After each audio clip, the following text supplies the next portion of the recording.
In a show of incompetence, the CBC's Fifth Estate has accidentally released the identity of a long-time Antifa informant.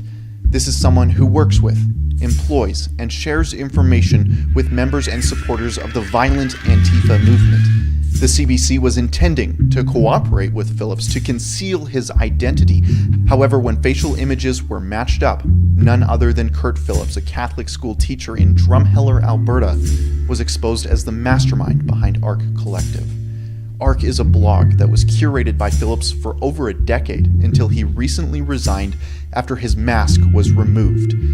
Phillips's blog has shared the personal information, the addresses, photos of homes, names, and faces of people who Phillips unilaterally determines are fascists. Rebel News reached out to Phillips. We sent him a list of questions with hopes that we could get his side of the story. However, that went completely ignored. The school was also quick to stand by Phillips, sending a letter to parents. Very hastily, Principal Joanne Ackerboom insisted that Phillips is politically neutral and doesn't bring his personal activism to the classroom. Tweets posted by an account bearing his name and photo appear to contradict the assertion he is neutral at all. As for the personal activism in the classroom, well, that also seems to be untrue, as Phillips's blog routinely posts defamatory content during the hours he is supposed to be teaching students. One might wonder exactly how much taxpayer-funded time Phillips is using to research, write, edit, and publish information that is fed to Antifa, an organization the President of the United States has considered labeling a terrorist group. Now, Antifa is a violent organization. You probably know of it. It's an organization that Phillips informs for. Testimony from avowed anti-fascists claim that Phillips is a long-time anti-fascist himself. However, Phillips rejects that. Kurt Phillips has employed someone, actually at his blog, who self-associates themselves with the violent movement. Phillips himself even jokes about being a, quote, Antifa super soldier.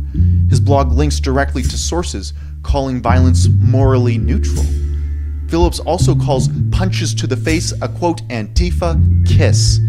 The teacher who teaches at a kindergarten to grade 12 school maintains he's not violent, maintains he's not Antifa. Phillips does fit the Antifa description, posting about high school humiliation and joking about beating children. He sounds like a great teacher. All this in mind, Kurt Phillips adamantly denies being a part of Antifa. He says he is neither an extremist nor a terrorist. He says that he has never promoted violence at all, and he goes on to plead his innocence, saying that he never brought the blog into the classroom at all, which contradicts the evidence that suggests he did exactly that. Many parents of students at St. Anthony's Catholic School have been reaching out to the school demanding Phillips be removed from the classroom. One of those emails was sent to Rebel News, and in it was a tweet that I hadn't seen before, but it would certainly make any Catholic angry. Mr. Phillips's ARC Twitter account retweeted a tweet saying vibrators are greater than Jesus Christ himself. Big oof. Now, something I was surprised to see was Phillips being so defensive about being called a terrorist. I hadn't seen that allegation myself, so I looked into it. After an anonymous poster on the website Kiwi Farm shared this expose, people took to the streets of Drumheller to post these leaflets around the town, especially around the school where parents will pick up their children. The poster accuses Phillips of being a, quote, political terrorist, and that he stalks and harasses victims as young as 14. That would be about as young as his own students. Phillips's blog dates back over a decade and contains hundreds of gigabytes of information exposing mainstream conservatives and Nazis alike, often conflating and confusing the two. I'm unable to verify the contents of this poster specifically, and Rebel News has found no evidence to suggest that Phillips has engaged in any terrorist activity. I called the school to speak with both Phillips and Principal Ackerboom, and I wanted to know if Kurt had been disciplined, or if he's been fired, or if he's even under investigation after the outcry of parents in Drumheller. Did the school know about Phillips's pastime before the CBC exposed him? Unfortunately, no answers were to be had after reception stonewalled me. Is Kurt still working there?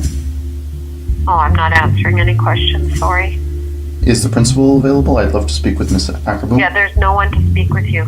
Is there nobody at the school? Oh yeah, we're all here, for sure. Kurt There's as well. no one here to speak with you. If you want to support the work that we're doing here at Rebel News, lifting the veil of Antifa and sharing the other side of the story, please go to antifateacher.com to read more about this story and to support our work going forward. For Rebel News, in studio, I'm Keean Bexte.